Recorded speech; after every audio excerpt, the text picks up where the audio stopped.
Good morning, everyone. This is the news we are waking up to for Thursday, December the 19th, 2024, day 1030 of Vladimir Putin's war of aggression against the people of Ukraine. And I am so excited this morning.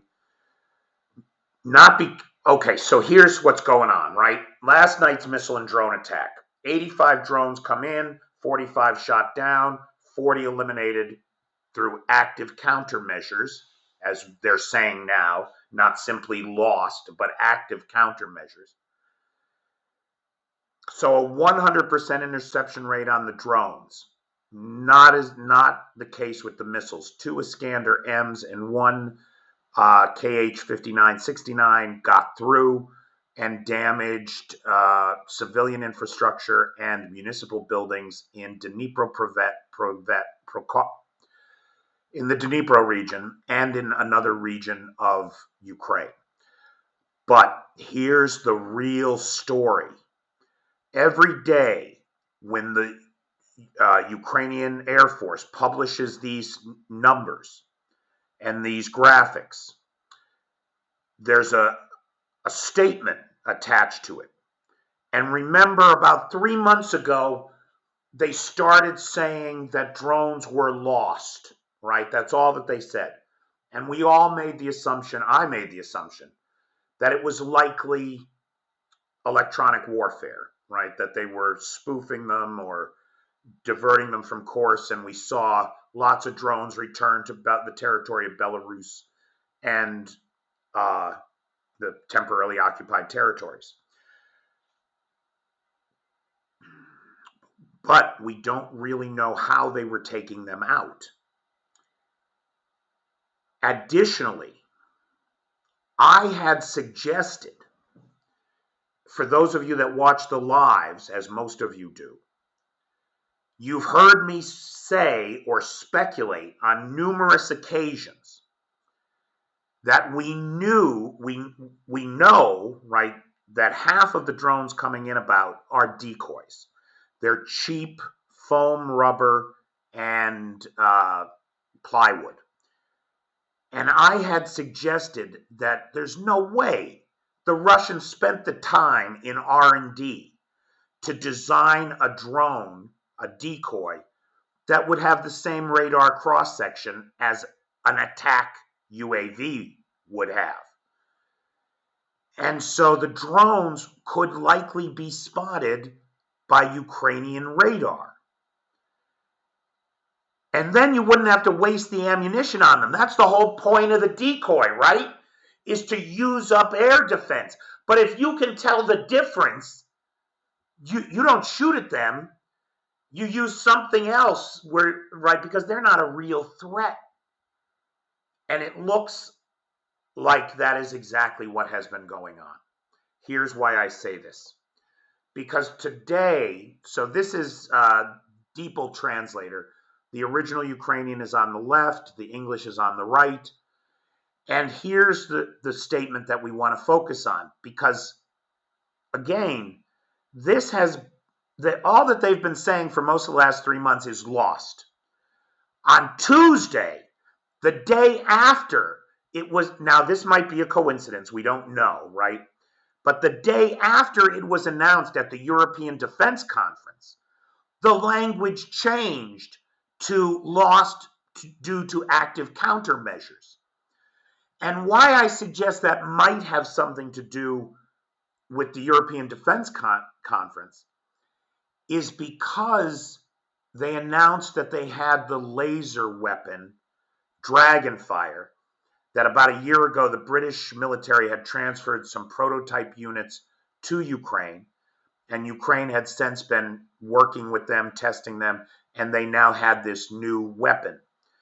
They did not say that they had a capability. There's a big difference between having a weapon and having a capability. But think about this with me.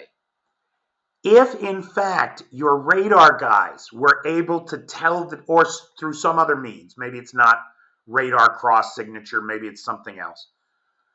But if your guys are somehow able to discern the drones packed with explosives and the drones not packed with explosives, If you're somehow able to discern that, wouldn't the drones not packed with explosives be the perfect test subjects to try out your new laser weapon on?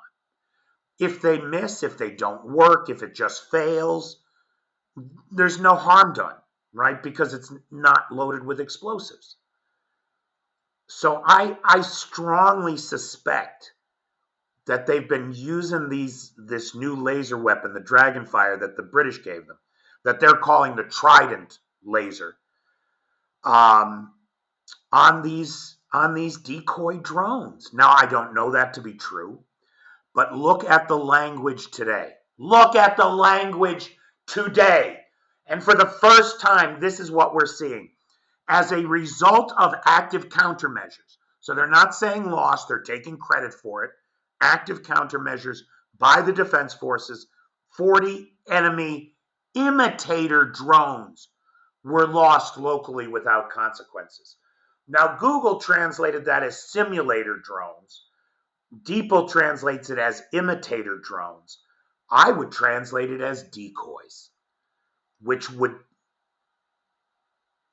lead me to believe that my suspicions that the Ukrainians are somehow able to tell the difference between the decoys and the real thing and save the ammunition, which the Ukrainians are very good at. They're very good at stretching the dollars that we have invested here.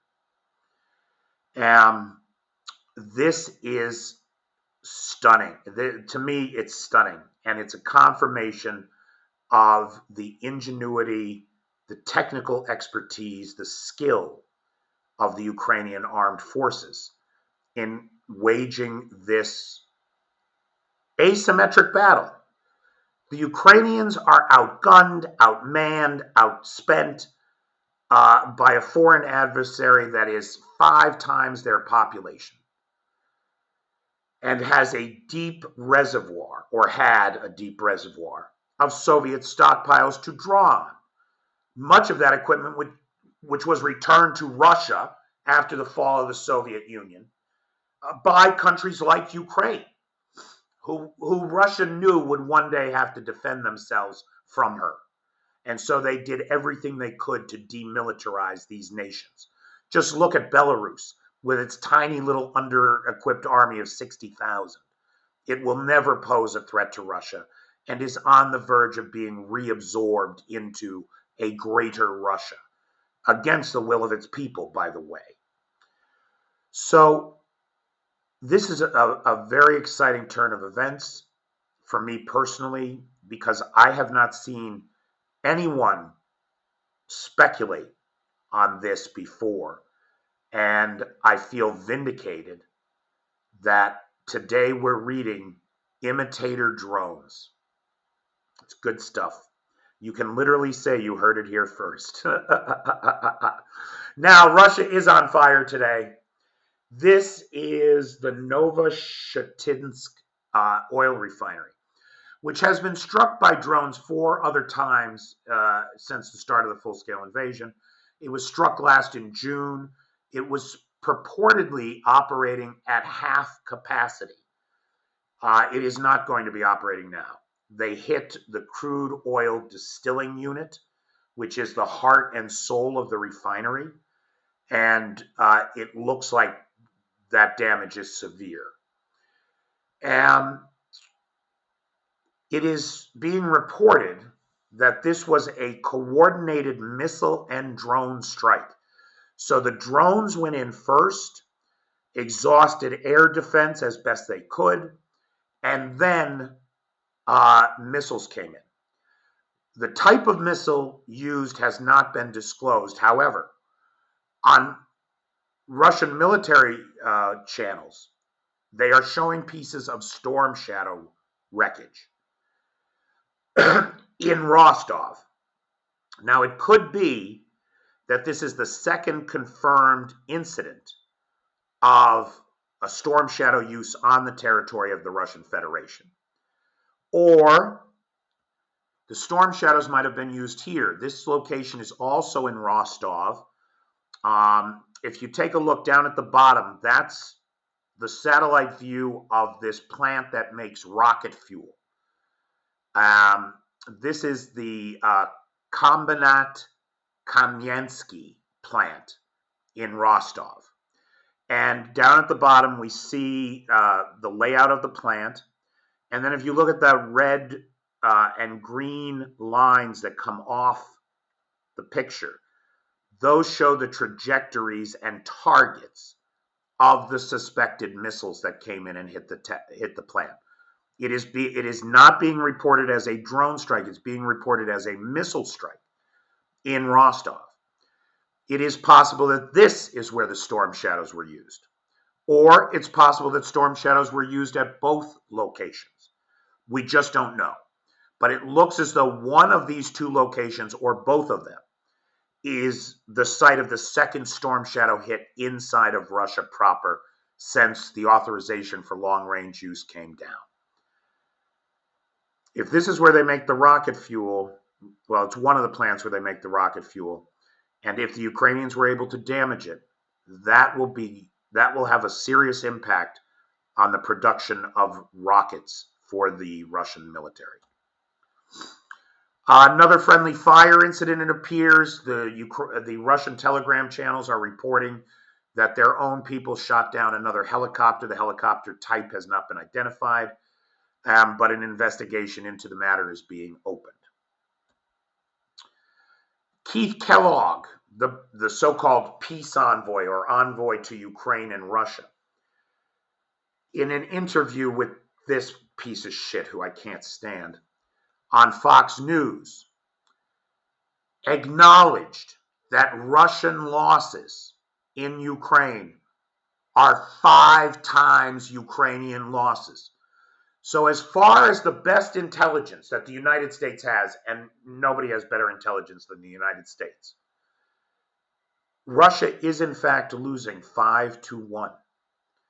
Now, if that is true, and if what Zelensky told us was also true, that the Ukrainians have lost 43,000 men in this fight, 5-1 would be 215,000 Russian soldiers killed in action since the start of this war, and another 500,000 wounded.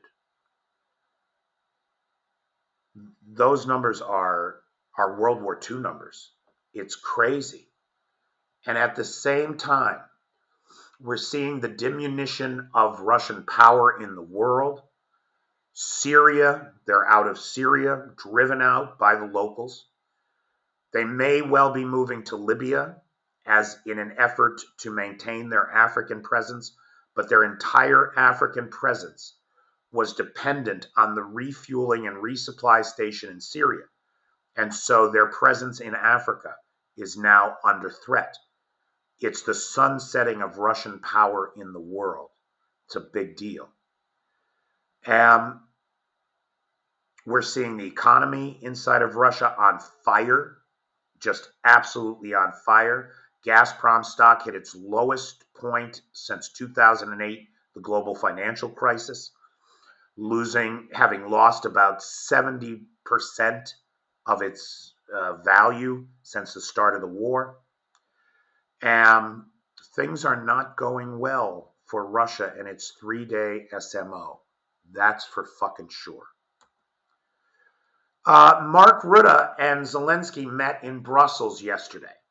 And according to Zelensky, they would be discussing how to secure Ukraine, how to strengthen the people, and of course, our army, with a particular attention to air defense. On Telegram, Rutte called the meeting important and very substantive and pledged the 19 air defense systems to Ukraine that they had requested. Now, of course, how long that's going to take, what the makeup of those air defense systems is going to be, we don't know, but Rutte is saying that they're going to get them. Meanwhile, the UK has announced another military aid package of $286 million, which will include electronic warfare components, defense radars, drones, and more unspecified support maybe some small arms, some winter weather gear, that kind of thing. Now, South Korean intelligence is reporting. Now, again, we were hearing 2 days ago about these big Korean losses, but people were only reporting 30 to 50 KIA. Today, South Korean intelligence is reporting 100. They believe that 100 plus North Korean soldiers have been killed in action in Kursk, and 1,000 plus North Korean soldiers have been wounded in action. Now, those are substantial losses. That's a tenth of the North Korean force that's in Kursk. More than a tenth out of action. At this rate, Kim Jong-un is going to have to sell Putin some more men, which I have every confidence he is going to be happy to do, further escalating this conflict. The fact that the Russians need these bodies is evidence that they have already lost, and on some level they must know that. But they are determined to wipe Ukraine from the map. And nothing seems to be able to stop Putin in that single-minded mission, regardless of the blood on his hands. Okay, that's it for me. That's the news that we are waking up to on on Thursday, December 19th, 2024. I'm Peter Alexievich. Thank you so much for joining me, and we will see you on the live tonight at 5 Eastern Time.